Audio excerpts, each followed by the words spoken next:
오늘은 하나님은 마른 뼈도 살리신다라는 제목으로 하나님의 말씀을 전하겠습니다. 여러분, 오늘 부활주일인데 부활은 역사적인 사실입니다. 믿으시죠? 허구가 아닙니다. 그리고 지어낸 얘기도 아니에요. 팩트예요, 팩트. 가정에서 예배드리고 있는 우리 다음 세대들 이 사실을 꼭 믿으시기를 바랍니다.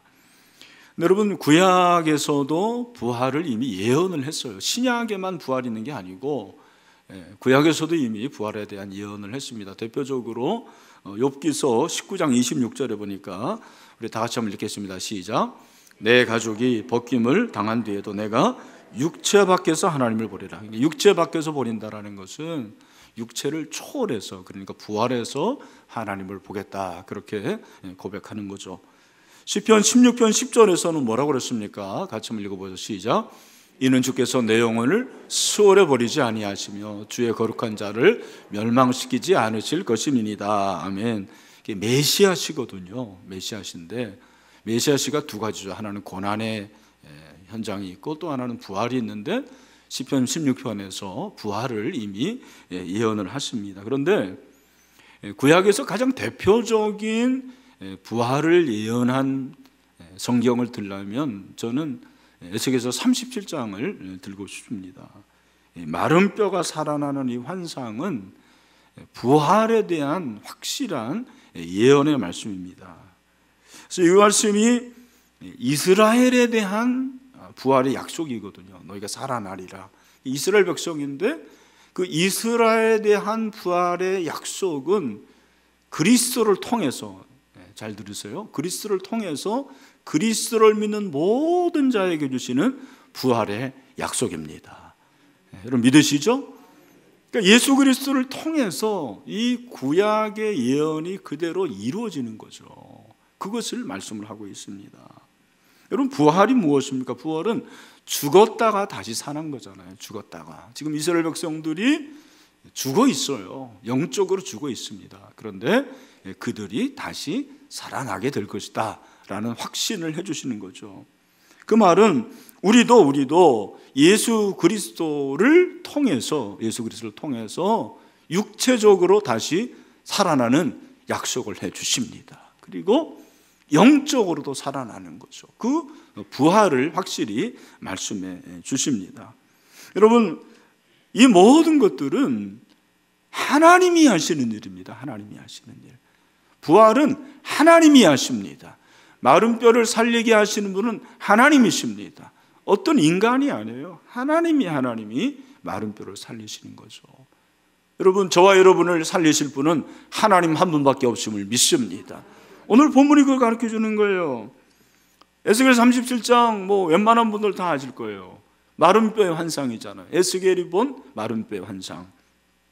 우리가 이렇게 잘하는 말씀일수록 꼭 필요한 게 있습니다. 그게 뭐냐면 잘하는 말씀일수록 선입관을 내려놔야 돼요. 그죠? 마른 뼈도 살아난다. 그게 우리 선입관이잖아요. 근데 여러분, 오늘 본문을 보면 그게 맞아요. 그런데 성경을 우리가 잘 아는 본문일수록 꼭 필요한 게 있습니다. 그게 뭔지 아십니까? 자꾸 읽어야 돼요. 선입관을 내려놓고 백지 상태에서 말씀을 다시 읽는 거예요. 그래서 저도 이 말씀을 어느 본문보다 많이 읽었어요. 이번 주에 계속 읽으면서 제 마음에 확실히 주시는 두 단어, 그 두 단어가 있었는데 그게 뭐냐면 뼈. 또 하나는 살아나다예요. 뼈라는 단어가 계속 나와요. 보세요. 여러분, 1절에도 거기 뼈가, 2절에 그 뼈가 나온다고 그랬습니다. 그죠? 이제 여기 계속해서 나올 거예요. 한번 보십시오. 눈으로 봐도 괜찮고, 그 다음에 3절에도 보니까 뭐라고 했어요? 이 뼈들이 그랬습니다. 4절에도 모든 뼈, 너희 마른 뼈들아. 5절에 이 뼈들에게. 그리고 그 다음에도 계속해서 말씀을 하고 있습니다. 7절에 뭐라고 그랬습니까? 7절에도 이 뼈, 저 뼈가 들어맞는다고 그랬습니다. 8절에 보니까 뭐라고 그랬습니까? 8절에도 그 뼈에, 11절에도 뭐라고 그랬어요? 우리 11절 말씀을 같이 한번 읽어보십니다. 시작. 또 내게 이르시되 인자야, 이 뼈들은 이스라엘 온 족속이라. 이 뼈들이 나오잖아요. 뼈들이 계속해서 나와요. 그런데 뼈만 나오는 게 아니고 살아난다라는 말씀도 계속해서 등장을 합니다. 살아날 것이다. 여러분 본문을 보시면 3절에 에스겔 선지자에게 이 뼈들이 능히 살 수 있겠느냐? 5절에 너희가 살아나리라. 6절에도 너희가 살아나리라. 9절에 살아나게 하라. 10절에 곧 살아나서, 우리 14절 말씀을 다 같이 한번 읽읍시다. 시작. 내가 또 내용을 너희 속에도 너희가 살아나게 하고, 어떻게 해요? 살아나게 한다. 그렇게 말씀을 하고 있습니다. 여러분, 마른 뼈예요. 특별히 이 마른 뼈가 살아나는 거, 마른 뼈와 살아나는 것이 어울린다고 생각을 하십니까? 저는 어울리지 않는다고 생각해요. 여러분, 이 마른 뼈는 죽은 다음에 생기는 거 아닙니까? 마른 뼈는 죽음과 깊은 관계가 있죠. 살아나는 거는 상관이 없습니다. 그런데 하나님이 지금 에스겔 선지자에게 마른 뼈가 살아나는 그런 환상을 보여주시는 거예요. 근데 특별히 저는 이 말씀 가운데서 새롭게 다가온 것이 있었습니다. 그게 뭐냐면, 오늘 이 본문에서 마른 뼈도 많이 나오고 살아나는 것도 많이 나오지만 제일 많이 나오는 그런 단어가 있었는데, 그게 뭐냐면 내가예요. 내가. 여러분이 본문을 읽으면서 내가를 잘 분간을 했는데, 하나는 에스겔 선지자도 나고 하나님도 난데, 나라는 단어가 계속해서 등장을 합니다. 이 나는 누구를 말하는 거예요? 여호와 하나님이에요. 내가 할 것이다. 내가 이렇게 하리라. 여러분, 오늘 이 말씀은 마른 뼈도 살아날 수 있다. 그래요. 그래서 우리가 한때 그런 책도 읽었어요. 베스트셀러가 됐었어요. 마른 뼈도 살아날 수 있다. 그래, 나같이 이렇게 소망 없고 나같이 능력 없고 나같이 무능한 사람도 얼마든지 일어날 수 있다. 그렇게 해석을 할 수가 있는 거예요. 틀린 건 아닙니다. 그러나 오늘 이 본문이 우리에게 주는 메시지는 사실 그거보다 또 다른 게 있습니다. 그게 뭐냐? 여러분, 오늘 이 말씀은 하나님이 하신다라는 것입니다. 하나님이 하신다. 하나님의 주권적인 권능, 하나님의 주권적인 능력을 강조하고 있어요. 마른 뼈처럼 소망도 없고 영적으로 죽은 상태와 같은 이스라엘 백성들을 살리시고 그들에게 소망을 주시고 생명을 주시는 분은 우리 하나님 한 분밖에 없습니다.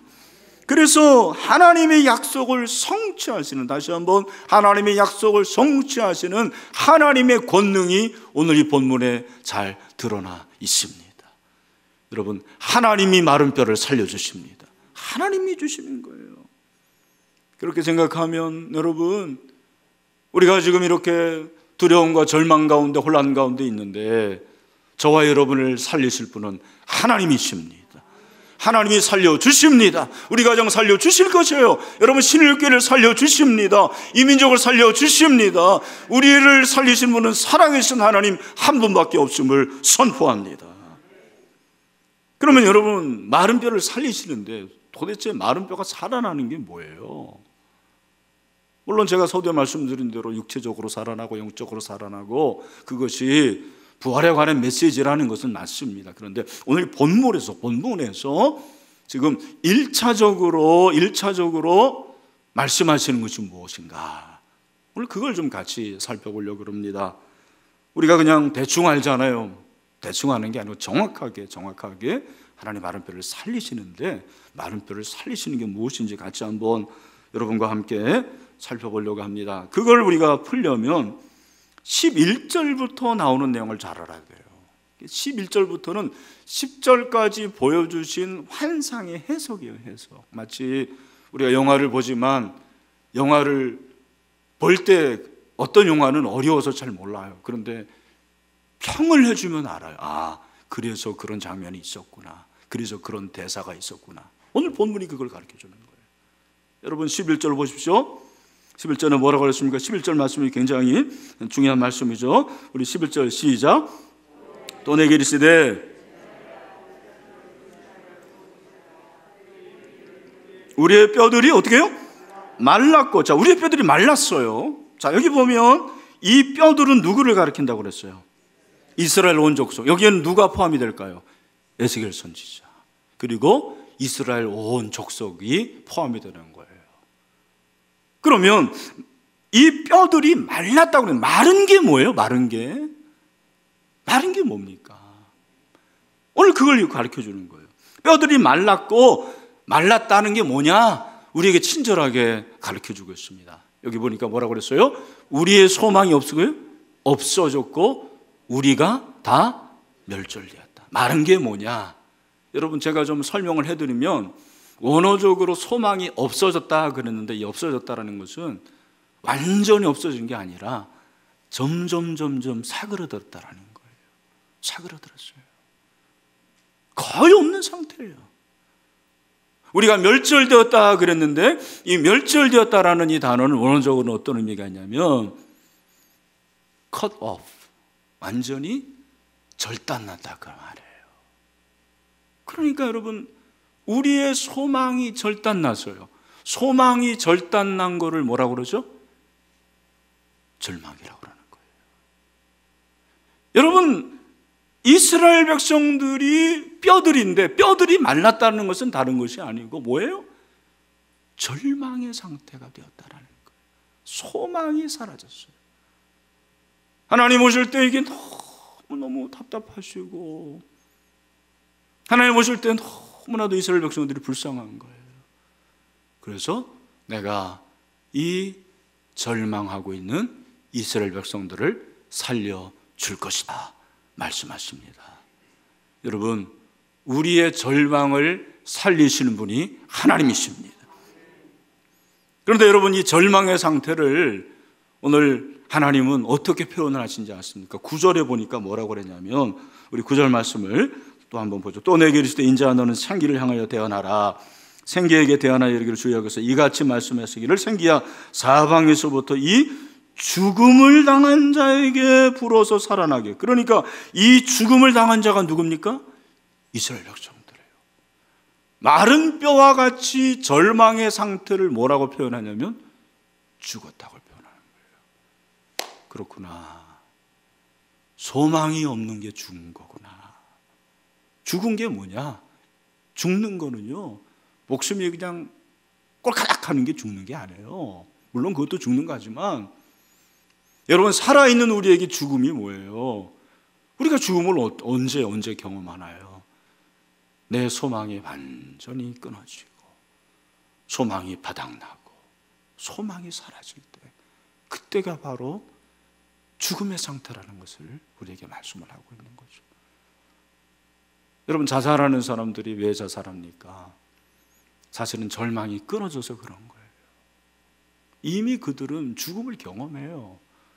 근데 거기서 누군가가 도와주면 되는데 그 누군가를 발견을 못하는 것입니다. 여러분, 우리가 살면서 절망할 때가 왜 없습니까? 여러분이 절망할 때가 영적으로 죽을 수 있는 때예요. 근데 여러분, 우리는 절망 가운데서도 우리의 절망을 끊게 하시는 하나님이 있음을 믿읍시다. 오늘 그걸 우리가 말씀하고 있는 거예요. 우리 자녀들 볼 때 참 절망하게 만들어요. 내 배우자를 봐도 나를 절망하게 할 때가 많아요.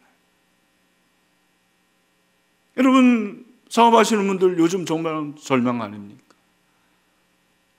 이민족을 봐도 그렇습니다. 그런데 여러분, 그 절망을 끊으신 분이 살아계신 하나님이십니다. 그래서 여러분, 저와 여러분들이 바닥에서도 하늘을 볼 수 있게 되기를 바랍니다. 제가 좋아하는 표현이 그거예요. 바닥에서도 하늘을 본다. 따라합시다. 바닥에서도 하늘을 본다. 여러분, 여러분들이 제일 무서운 병이 뭐냐면 암이 아니에요. 소망이 완전히 바닥이 낸 거, 소망이 완전히 방전이 되는 거, 그게 가장 무서운 병이에요. 하나님께서는 그런 이스라엘 백성들을 그대로 두시지 않는 거죠. 살리신다라는 거예요. 어떻게 살려주신다고 그럽니까? 12절을 보세요. 그러므로 너는 대언하여 그들에게 이르기를 주 여기서 이같이 말씀하시기를 내 백성들아 내가 너희 무덤을 열고 너희로 거기에서 나오게 하고 이스라엘 땅으로 들어가게 하리라. 아멘. 무덤에서 나오게 합니다. 마른 뼈들이 있어야 될 것은 무덤이에요. 그런데 그 무덤에 있는 마른 뼈들을 나오게 하십니다. 그리고 그들의 고국으로 돌아가게 하십니다. 여러분, 그들이 바벨론에서 고생하잖아요. 소망이 완전히 바닥이 났어요. 마른 뼈들과 같았어요.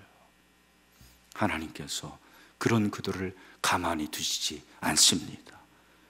여러분, 실제적으로 역사적으로 우리가 아는 대로 주전 580년에 남중유다가 멸망하잖아요. 그런데 여러분, 바벨론에게 멸망하는데 그 바벨론이 멸망할 줄 누가 생각했어요? 근데 주전 539년에 바벨론이 멸망해요. 진짜로 메대 파사가 들어서죠. 그리고 그 파사의, 페르시아의 파사가 고레스라는 임금이, 하나님께서 제가 이번에 이사야서를 읽으면서 예레미야서를 보니까 하나님이 그 손을 붙들어 주신다고 그랬어요. 그래가지고는 여러분, 그 고레스의 명령에 따라서 그들이 귀환해요. 이스라엘 백성들이 귀환을 합니다. 1차, 2차, 3차. 그래서 주전 537년에 한 번, 484년에 한 번, 그리고 444년에 세 번째로 그렇게 그들이 고국하는 것을 볼 수가 있습니다. 귀국을 하는 거죠. 여러분, 그들이 바벨론에게 멸망당하는 것이 재앙이었을 거예요. 재앙처럼 보였을 거예요. 하나님은 재앙이 아니라 평안이라고 그랬고요. 예레미야 32장 42절에서 놀라운 말씀을 하고 있습니다. 참 제가 이 말씀을 보면서 그렇구나라는 것을 깨달을 수가 있었습니다. 그래서 예레미야 32장 42절 말씀 다 같이 읽겠습니다. 시작. 여호와께서 이와 같이 말씀하셨어요. 내가 이 백성에게 이 큰 재앙을 내린 것 같이 허락한 모든 복을 그들에게 내리려라. 아멘.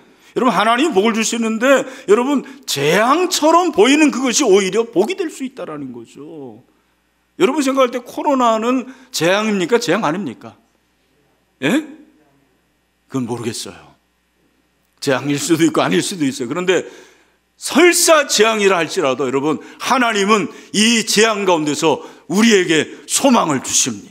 우리에게 복을 내려 주십니다. 하나님 민족을 책임질 줄로 믿습니다. 저와 여러분을 새롭게 하실 줄로 믿습니다. 하나님 마른 뼈를 살리십니다. 소망을 주십니다. 이 소망이 흔들리지 않게 되길 축원합니다. 여러분, 지금도 하나님 살아계세요.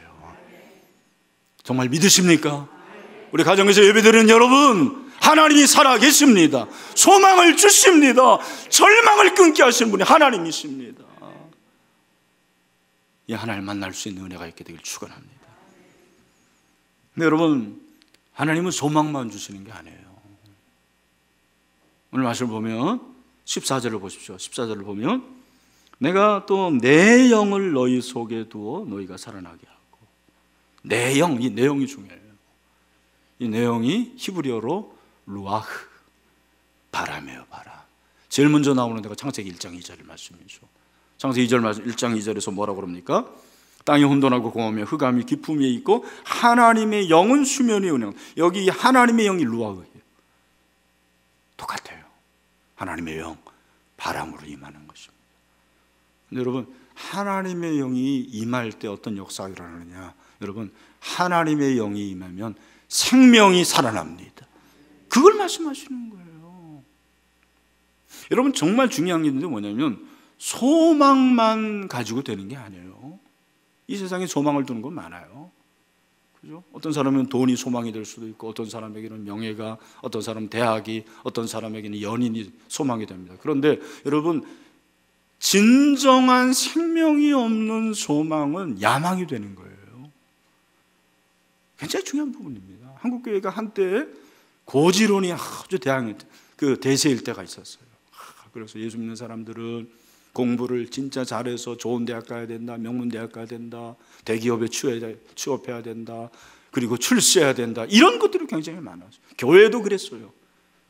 저 같은 사람도 어떻게 보면 고지론의 영향을 받은 사람. 근데 여러분, 그 고지론이 지금 어디에 있습니까? 한국교회가 그렇게 좋아했던 그 대형 교회들, 그리고 수많은 사람들이 모이는 거, 큰 건물이 무슨 의미가 있습니까?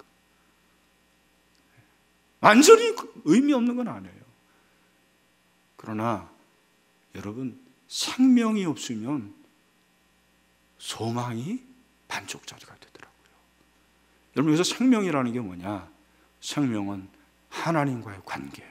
하나님과 관계. 왜 이스라엘 백성들이 영적으로 이렇게 마르게 됐느냐? 소망이 없는 건데 왜 소망이 없게 되었느냐?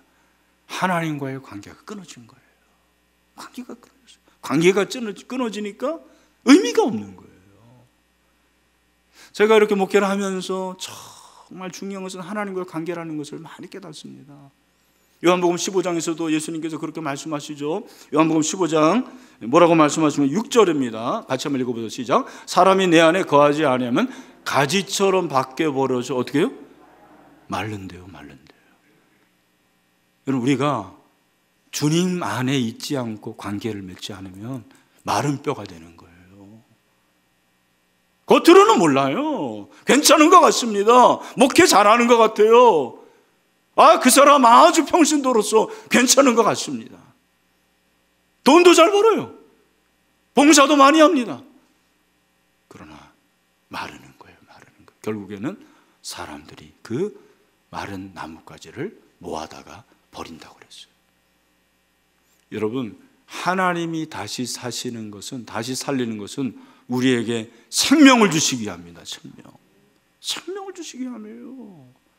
여러분, 부활하신 예수님은 생명이십니다.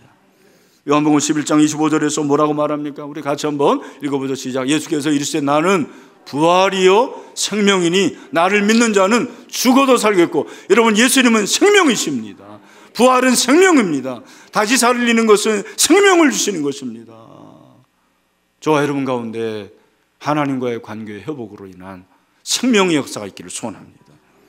그래서 그렇게 생명이 있는 자들은 어떻게 되느냐? 오늘 본문에서 우리가 꼭 기억해야 될 한 가지가 있습니다. 10절 말씀인데 우리 10절 말씀을 또 한번 보겠습니다. 우리 다 같이 한번 읽어보세요. 시작. 이에 내가 그 명령대로 대언하였더니 생기가 그들에게 들어가매 그들이 곧 살아나서 일어나서는데 극히 큰 뭐다? 군대더라. 아멘. 여러분, 여기 보면 살아나서 일어나 서는데 이게 우리말 성경에는 잘 안 나타나 있는데 히브리어 원어를 보면 일어나 그리고 서는데 그래요. 그리고 서는데 하나님이 살리시면 일어나게도 하십니다. 다시 한번, 하나님이 살리시면 일어나게 될 줄로 믿습니다. 왜 일어나야 됩니까? 큰 군대, 큰 교회, 많은 정도가 아니고. 왜 큰 군대입니까? 여러분, 여기서 말하는 군대가 어떤 의미가 있을까? 저는 이 군대는 다른 것이 아니라고 생각해요. 군대는 사명이에요. 사명. 남을 위해서 존재하는 게 군대. 이번에도 보세요. 코로나19 마스크 때문에 우리가 그렇게 고생했는데 그때 마스크 공장들 24시간 돌리는데 여러분, 한계가 있잖아요. 누구를 투입시키십니까? 군인들. 여러분, 그 대구의 병원에 누구를 투입합니까? 간호장교들. 그 간호장교들, 여러분, 그 군인들이 여성들, 우리 딸 같은 애들이에요. 근데 그 친구들이 군대라는 이름으로 가니까 엄청난 능력을 발휘하는 거죠. 여러분, 하나님이 우리를 살리시면 아무리 보잘것없는 사람도 하나님의 군대가 됩니다.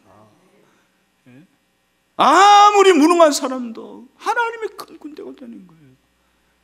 교회는 군대입니다. 군대. 그래서 살려야 됩니다. 교회는 여러분, 코로나19를 통해서 어중이 뜨중이가 모이는 것이 아니라는 걸 다시 한번 우리에게 말해주는 거예요. 여러분, 우리 신일교회가 군대가 되길 바랍니다. 민족을 살리기를 소원합니다. 하나님, 이 지역을 살리게 하여 주시옵소서. 군대가 되게 하여 주시옵소서. 하나님, 마른 뼈를 살리시는 것은 왜 그렇습니까? 소망을 줄 뿐만 아니라 생명을 주기 위함입니다. 생명을 가진 우리는 하나님의 큰 군대가 돼야 될 줄로 믿습니다. 제가 오늘 시간이 다 없어서 말씀 못 드립니다만, 최근에 여러분 아마 아실 거예요. 그 땅콩 박사 조지 워싱턴 커버라는 아주 유명한 분이죠. 정말 죽을 사람이었어요. 흑인 노예로 태어났는데 부모도 모르지, 이름도 모르지, 생일도 모르지. 몸이 약해가지고 다 죽는 줄 알았어요. 근데 여러분이 아시는 대로 땅콩에서 음식물을 무려 105가지를 만들 수 있다는 걸 알았어요. 나는 그냥 땅콩을 볶아서 먹는 것만인 줄 알았는데 좀 괜찮으면 땅콩 버터 105가지, 그리고 땅콩에서 추출한 그러한 물질이 한 200가지가 된다는 거예요. 그래서 그걸 가지고 그 당시에 그 미국의 남부 너무너무 못 살았거든요. 가난했거든요. 근데 그들에게 소망을 주잖아요, 실제로. 근데 우리가 이제 알기에 그분이 그렇게 불굴의 의지의 사람이고 대단한 분이라면 아는데, 제가 이제 이번에 다시 한번 그 전기를 읽으면서 발견한 게 뭐냐면 그분이 신앙의 사람이었다며요. 진짜 신앙의 사람이었어요. 그래서 뭐라고 고백한 들어보세요. 꽤 오랫동안 나는 기도와 쇠기름이 뭔지 모르겠어요. 소고기 기름인 것 같아요. 쇠기름과 옥수수 기름만으로 살았는데 나중에는 그 쇠기름과 옥수수 기름마저 떨어지고 기도만으로 살아야만 했다, 그렇게 고백하고 있어요. 그리고 그 이제 땅콩으로 많은 거를 발견을 한 다음에 물어봤어요. 어떻게 이런 걸 발견할 수가 있었느냐. 그랬을 때 이분이 뭐라고 고백하냐면 성경책입니다. 이 성경책은 하나님이 만물을 다 이용하라고 우리에게 주셨다고 기록되어 있습니다. 하나님은 이 책을 통하여 땅에서 나는 열매 중 몇 가지 신비스러운 것을 나에게 보여주셨습니다. 그렇게 고백을 하는 거예요. 그리고 이분이 그 하나님의 말씀을 붙잡고 그 바쁜 가운데서 성경 연구반을 계속해서 운영을 합니다. 평신도인데. 마지막으로 제가 말씀드릴 것은 이분이 물론 하나님의 말씀을 이렇게 대고 기도도 했지만 정말 이분이 그렇게 헌신하고 섬길 수 있었던 한마디가 있었는데 그게 뭐냐면 이웃집 아줌마, 흑인 아줌마죠. 이름이 여기 나와 있던데 아리아 와킨슨이라는 흑인 아줌마가 한마디를 했어요. 그게 뭐냐면 조지야, 세상으로 나가거라. 네가 배운 것을 우리 동족에게 가르쳐 주어라. 그들은 조금이라도 배우지 못해서 굶주리고 있다. 이 한마디 붙잡고 결혼도 안 했어요. 그리고 끝까지 이웃을 섬기고 그리고 헌신하다가 하나님의 부름을 받은 거죠. 그래서 여러분, 참 우리가 어려운 때 아닙니까? 내 몸 하나도 건사하기 어려운 때예요. 그렇죠? 나 하나도 지금 건강할 수 있다는 보장이 없는 시대입니다. 여러분, 이런 때에 하나님은 우리로 큰 군대가 되기를 원하시는 거죠. 그래서 누군가를 살리고 누군가에게 소망을 주고.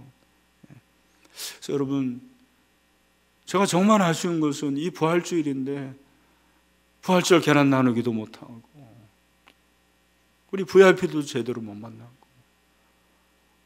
너무너무 제가 오죽하면 얼마 전에 저 꿈도 잘 안 꾸거든요. 우리 교회 정말 제대로 신앙생활 하지도 않는 분인데 그분이 전도를 해왔더라고요, 세상에. 할렐루야. 꿈입니다. 꿈 진짜가 아니고. 여러분, 하나님은 지금도 살아계십니다. 부활을 증거할 수 있는 저를 되시길 축원합니다. 말씀을 맺습니다. 여러분, 따라합시다. 하나님은 마른 뼈도 살리신다. 하나님 우리에게 소망을 주십니다. 생명을 주십니다. 큰 군대가 됩시다. 일어날 수 있는 저를 되시기를 주님의 이름으로 축원합니다.